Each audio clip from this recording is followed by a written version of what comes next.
Previously, the spotlight turned toward three candidates as they stepped into the limelight. Through video introductions and live interviews, we caught a glimpse of their journeys, heartfelt passions, and the causes they proudly stand for. As their journey to the throne has officially begun, brace yourselves as our queens rep their colleges with pride, power, and pizzazz in a showdown of creativity, campus spirit, and quick thinking. You won't want to miss this.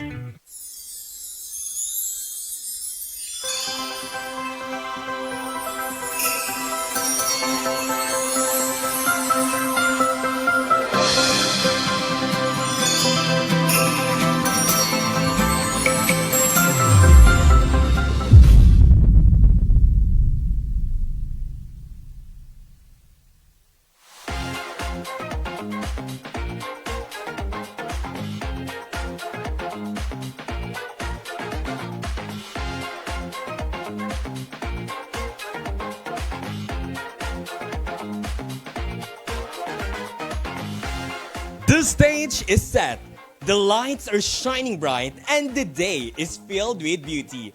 I'm your host, Ivan Aguinaldo, your guide through another thrilling episode of Queen of the Arch, where the journey to the crown begins at the arch. Today, our queens will once more demonstrate that being a true queen involves more than just grace and glitz. It also entails intellect, strength, and the capacity to shine even more brilliantly in the spotlight. As the competition intensifies, who will rise and take one step closer to the crown? But before anything else, let us first introduce to everyone the standards and criteria for their evaluation. Each candidate will be evaluated based on the following: face value 15%, stage presence 20%, campus queen segment 10%, production number 15%, formal wear 20%, and finally, question and answer 20%, tying that all together for a total of 100% in the show's criteria of judging. As we hold our participants to these high standards of excellence, let us also take a moment to recognize the pillars of support that make events like this possible. None of this would be here without the unwavering commitment of our generous sponsors.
candlelight celebration.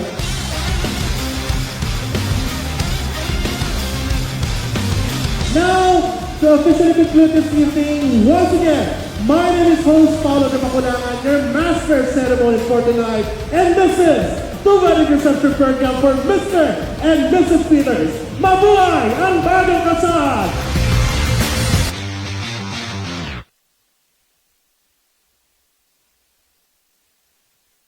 Lahat ay meron dito, bracelet, ikaw at sing-sing. Watch, necklace, pendant, silver, 92.5 sterling. Uni-silver, maganda na kung alaga. Uni-silver, magara, ang paborito kong watch and silver jewelry. Na na na na na na na na na na na.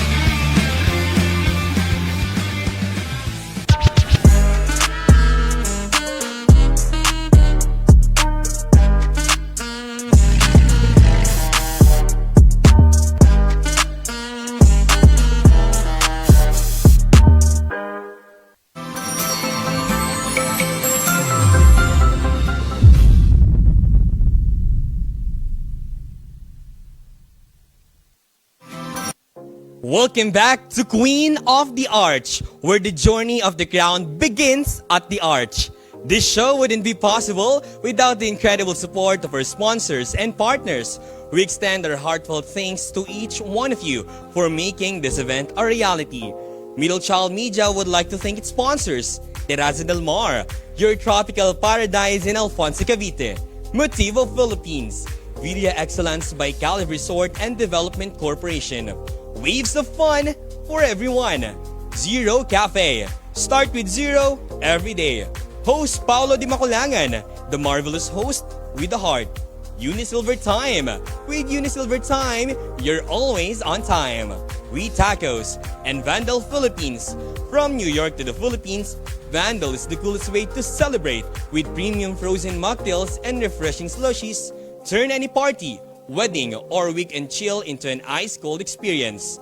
Middle Child Media would also like to thank its media partners: Orange Magazine, SciTech and Digital News, Negros Daily Bulletin, The Manila Times, Takipinas, TBC News, When in Manila, Trend Rod, Filipino Mirror, Metro News Central, HelloMNL.com, Educine Studios, Business Mirror, One Tech Avenue, The Events Tribune, Speakers Help the Speakers, Flash TV, and Ali by Rivas Events.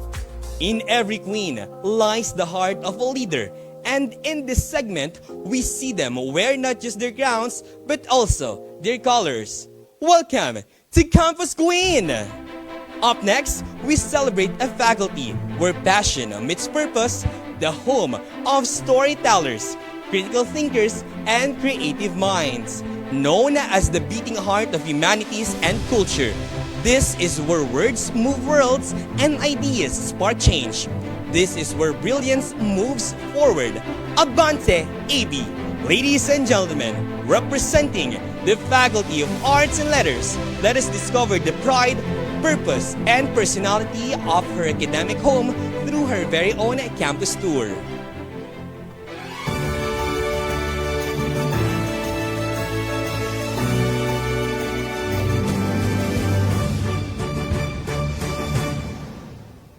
Have you ever wondered if there's a college that has it all? A place where the law meets literature, where justice and philosophy intertwine, where journalism shapes narratives, communication bridges ideas, and history writes the future? Hi there! I am Nitya Aku, a freshman taking up journalism at the Faculty of Arts and Letters. I am thrilled that you guys will join me today as we take a sneak peek into my daily routine as an AB student and take a little trip around the campus. Ready? Time to go! So, we are currently inside the St. Raymond de Peña Fort building. where the Faculty of Arts and Letters is based along with the College of Commerce. The Faculty of AB currently offers 13 programs, which includes my program, Journalism. However, since the transfer of UST Senior High School students to the Frasati building, communication and journalism classes are now being taken at the Buenaventura Garcia Paredes OP, or also known as PG Pop. Not only that, but it also provides media students with the necessary facilities like a newsroom, studio, and TV production facilities, since the Communications Bureau is located on the 12th floor. One of the most interesting things about my faculty is how diverse it is, not just in the kind of program it offers, but in the kind of people it shapes. It has produced some of the country's greatest minds, writers, journalists, artists who have left mark on the society, such as Paz Latorena. Beyond academics, the student culture is something else. Debates spark in hallways, stories unfold in publications, and movements take place in classrooms. Now we are here outside BG Pop. After getting to know my life as a journalism student, let's take a walk around the campus to get a breath of fresh air. As you can see, this 21.5-hectare open field has seen everything, from different athletes training for UAAP to intense Paskuhan concerts, to historical events like the visit of Popes Paul VI, John Paul II, and Francis, and even just Tomasians hanging out to unwind. And of course, we can't forget the UST Grandstand, where the main show takes place. Imagine the stories buried in the grass. I usually hang out by the grandstand when I have the time because the scenery here is so great. You can see the grandeur of UST and the people it embodies. This spot gives me the relaxation I need at the end of the day. The thing I enjoy the most in this college is the fact that I'm never just a name on paper. I'm a voice, a vision, a vessel for change. That's what I cherish most. It sees you for who you are and still dares you to be more. Once again, I am Nitya Aku from the Faculty of Arts and Letters, your candidate for Queen of the Arch 2025. We have seen the campus tour of Nitya, and we have felt the school pride. Now, let us shake things off with the Campus Queen Challenge. For this part of the segment, with 5 unique items, each one symbolizing different values or concepts. Their task is to choose 3 that they believe best represent their faculty or college. After making their selection, they will explain the relevance of each object and how it reflects the values or identity of their academic community.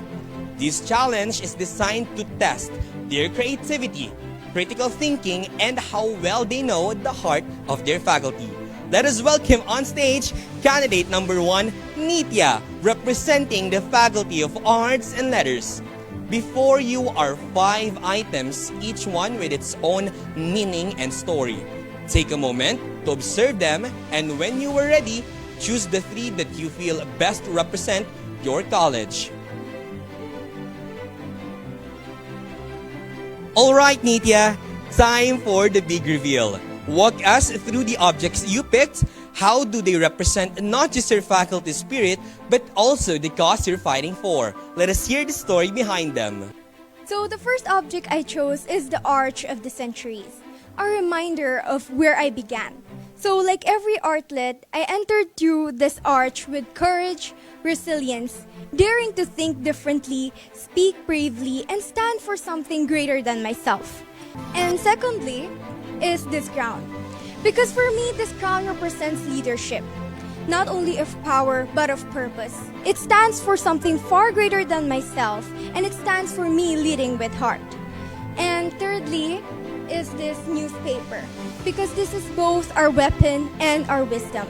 This truly represents the heartbeat of every artlet and how they can write change into this world. Thank you so much, Nitya. That was very well explained and definitely meaningful. And that's it for our first candidates challenge. Now, let us head over to the next part of our journey. Let us shine the spotlight on a community of passionate leaders and creative change makers, shaping tomorrow with words, ideas, and action. Senior High, mag-ingay! Because the representative of the spirit of humanity and society is here. Here comes candidate number 2, representing the UST Senior High School with her very own campus tour.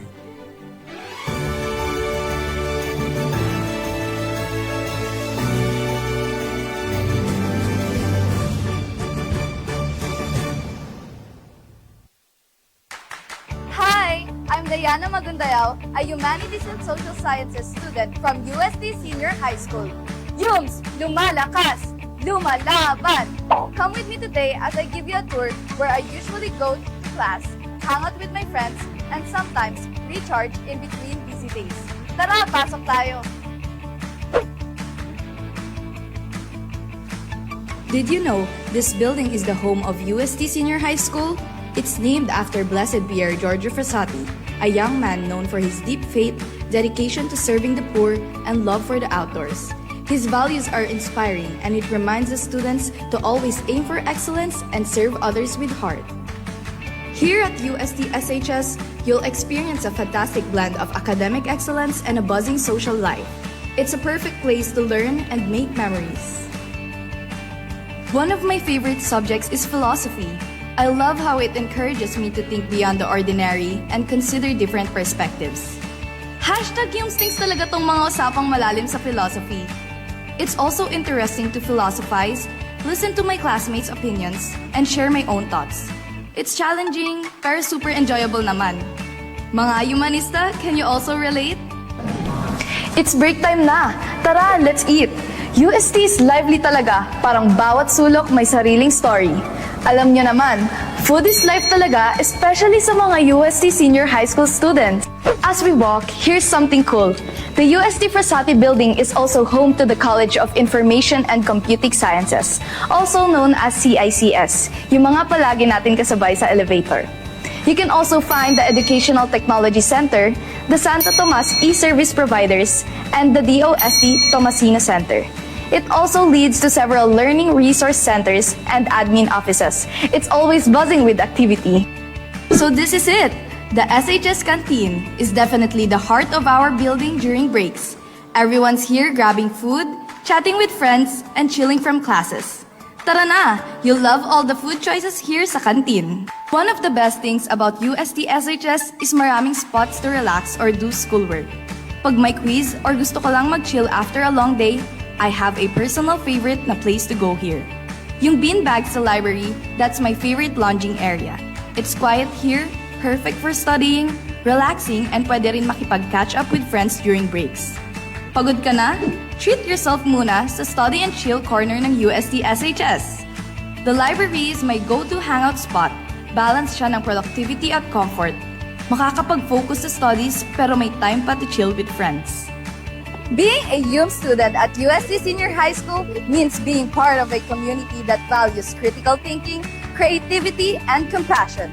I'm proud to be part of this journey and excited for what's next. Diana Magundayao, Queen of the Arch, Senior High School. We have just wrapped up Diana's campus tour. Now, it is time to raise the stakes with the Campus Queen Challenge. Up next is candidate number 2, Diana, representing the UST Senior High School Humanities and Social Sciences strand. Now tell us which objects did you choose and how do they reflect the identity and values of your strand? The first one would be this Bluetooth speaker because it helps us especially from humanities and social science. It is very important for us to amplify the voices of the people that are not heard, and it is very special. Next would be this book because it educates us and nakakatulong po talaga ito and very important to sa society natin na marunong tayo kung ano yung mga bagay. And the last one would be this pen. Nakakatulong po ito maisulat ang mga memories or mga nangyayari sa araw-araw natin. And importante po to sa humanities dahil the past or the history is what makes us ourselves. That would be all and thank you. Maraming salamat, Diana, for sharing your thoughts with us. And that was an impressive showing from candidate number 2. Let us now move forward and explore the campus pride of our next queen. Our next queen takes us deeper into the heart of her second home, where dreams are shaped and futures begin. Get ready to meet the movers and shakers of the service world, where every smile, every journey, and every experience is crafted with excellence. This is the college that turns dreams into unforgettable adventures. Ladies and gentlemen, presenting the College of Tourism and Hospitality Management candidate number 3.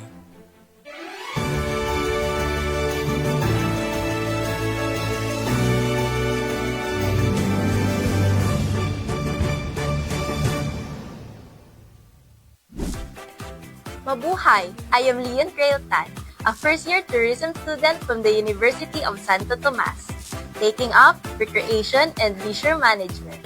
Today, I am taking you with me to explore what a day in my life looks like as a proud CTHM student. Ready for an adventure? Tara!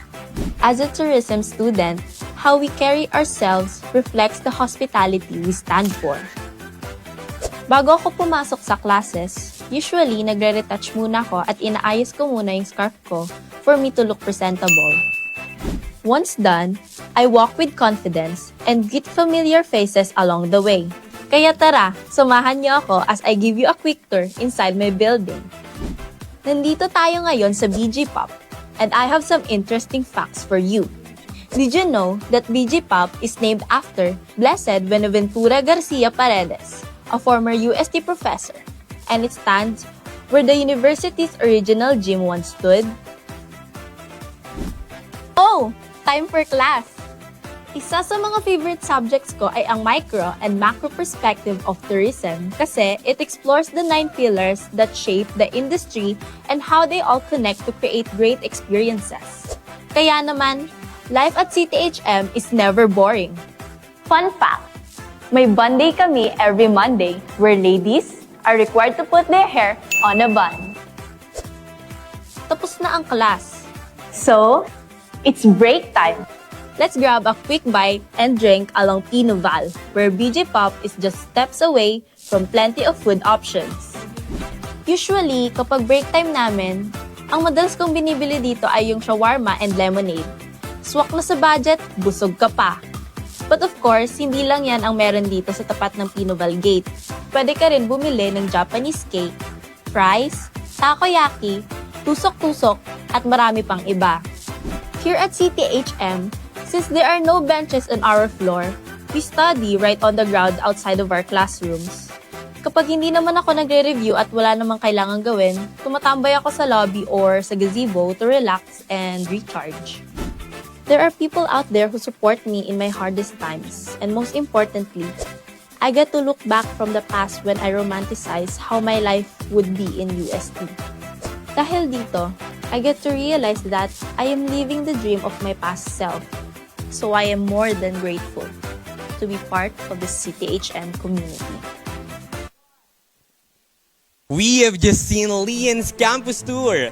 Now let us find out how well they honored their roots in the next round. Let us welcome candidate number 3, Leon, representing the College of Tourism and Hospitality Management. Laid out before you are 5 items that may or may not symbolize their college. Study them carefully and choose the 3 that most meaningfully represent your college and its identity. What do these items say about your college's legacy and how do they tie into the mission you're advocating for? Alright, Leon, now tell us which objects did you choose and how do they reflect the identity and values of your college? So I first chose this passport because for me this represents freedom, especially to a lot of people, because they are free to travel wherever their hearts desire. And second one would be this arch because this represents my alma mater for me and my very existence here in UST, not just as a tourism student but as a proud Tomasian. And last but not the least, of course, the crown, because this crown did not just represent the beauty of women in their faces. This represents the beauty of their personality, their love for their country, and the ability to make changes to the world, or the universe rather. Great job to our last candidate for sharing her story and choices. Thank you, Leon. What a brilliant show of wit and wisdom. As we celebrate our candidates, let us also thank our incredible sponsors whose support makes this journey possible.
Today has been nothing short of inspiring.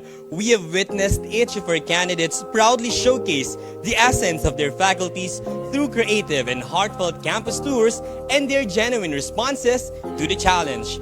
As we celebrate the talent and pride of our campus queens, it is only fitting that we take a moment to recognize the generous support behind today's event. Middle Child Media would like to thank its sponsors: Terraza del Mar, your tropical paradise in Alfonso, Cavite; Motivo Philippines; Villa Excellence by Calif Resort and Development Corporation; Waves of Fun for everyone; Zero Cafe, start with zero every day; host Paolo Di Maculangan, the marvelous host with a heart; Unisilver Time, with Unisilver Time, you're always on time; We Tacos, and Vandal Philippines. From New York to the Philippines, Vandal is the coolest way to celebrate with premium frozen mocktails and refreshing slushies. Turn any party, wedding, or weekend chill into an ice-cold experience. Middle Child Media would also like to thank its media partners: Orange Magazine, SciTech and Digital News, Negros Daily Bulletin, The Manila Times, Teki Pinas, TVC News, When in Manila, Friend Rod, Filipino Mirror, Metro News Central, HelloMNL.com, Educine Studios, Business Mirror, One Tech Avenue, The Events Tribune, Speakers Help the Speakers, Flash TV, and Ali by Ravas Events. We also would like to thank the Office of the Secretary General. For updates and behind-the-scene moments, follow Middle Child Media on Facebook and at Midchild Media on Instagram. The finale is almost here! Next episode, 3 finalists, 1 crown. From the runway to the final question, their final challenge awaits. Who will rise to the challenge and be crowned the Queen of the Arch? Don't miss the grand coronation of this unforgettable journey. I am your host, Ivan Aguinaldo, your guide through another thrilling chapter of Queen of the Arch, where the journey of the crown begins at the Arch. Next on Queen of the Arch. From dazzling auditions to unforgettable revelations, the candidates have lit up the stage with passion and purpose. Now, the spotlight shines one last time. One crown, one destiny. Don't miss out the grand coronation where a queen shall rise and history will be made. On May 16, 3 o'clock p.m., only on UST Tiger TV.